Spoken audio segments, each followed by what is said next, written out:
Okay, hey y'all, I just woke up from doom scrolling on Instagram, and they talked about complacencies in your successes.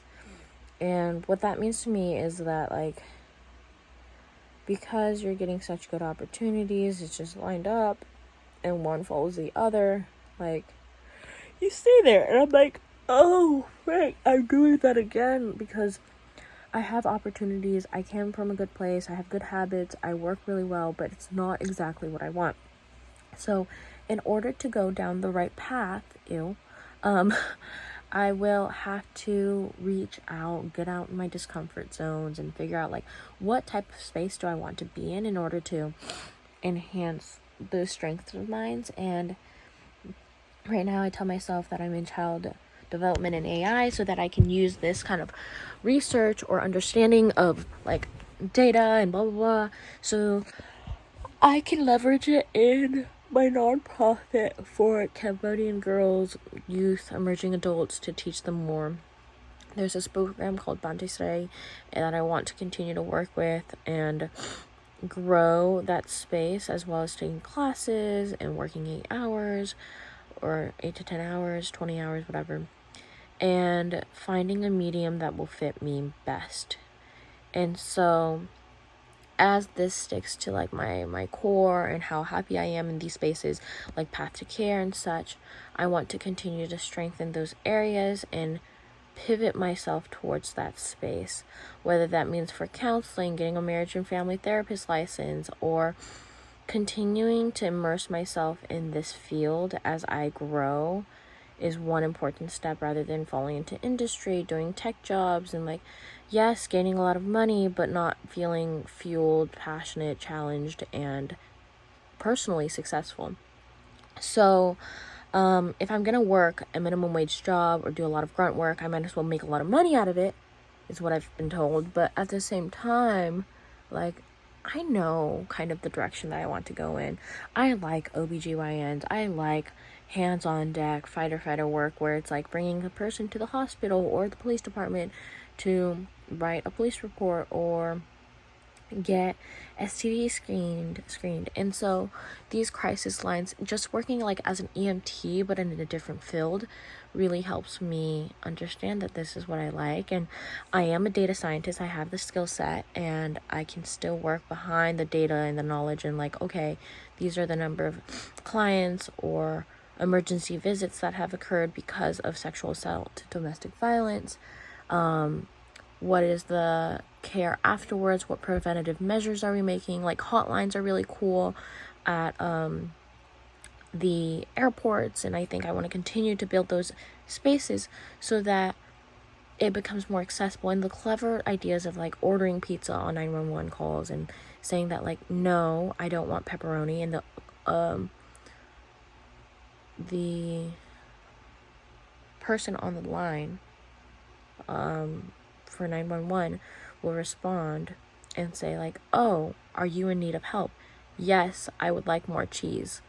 And being able to be creative in those spaces and understanding code words and like emergency phrases and like only that specialty what I know and experience for myself, like just understanding the code switching and being like, oh yeah, I do remember John, he was really sweet. And Johnny Depp was also a very interesting person. And, you know, being able to fluidly converse and understand that there is a code switch between what's happening and what we're trying to say versus if your safety is at risk.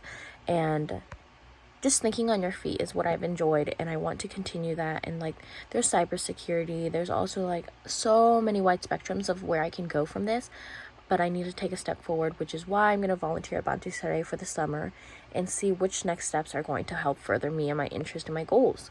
So, with that all said, I think I'm awake now after talking for a good 5 minutes about my career goals.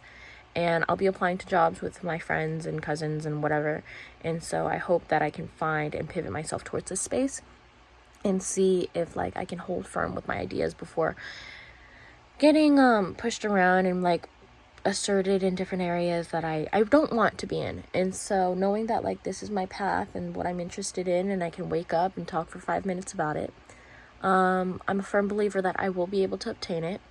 I'm going to continue to advocate for myself, record these stupid videos that I always do, and they're not stupid, they're just really fun, and I'm entertained by the people who do watch it, and I think that like, wow, how special, like, I'm not alone in this, and that like it's one step in front of the other, one toe in front of the other, and like there's so much growth going on right now. I'm setting boundaries with my parents. I have my septum piercing. I got new clothes for my cousins, hand-me-downs, and like I am a sole believer that wherever I go, all the resources will be there. I don't have to think about a single thing.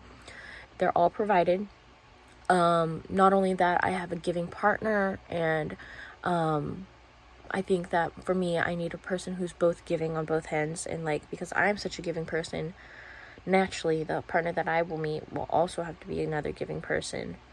And that like my communication with my friends, they know how I work, how I'm spontaneous and chaotic and fast and happy, easygoing and positive I am, and we're all on the same page. Whether or not, if they are or not, I trust that they will speak up to me and they will tell me if I'm doing something wrong that hurts them. Otherwise, if they don't feel comfortable confining with me and telling me something is wrong, I would never know, and I will never be able to assume those things, and I will not be able to solve or even address the problems that are rising. So with that said, friends, if you find anything that like tickles your toes, let me know, and you know, you have my Instagram, my number, my little, I want to plug in that I have a link tree where you can possibly book appointments with me. I haven't done that or updated it, but it should be like, if you send me an email, I'll be able to send it back to you and be like, hey, here's a place where you can count your invite and have a little one-on-one meeting with me. Otherwise, like, you know, hit me up on email, fikawithhill@gmail.com. And I'll see you guys next time. Bye. Thanks for listening, and I'll see you again.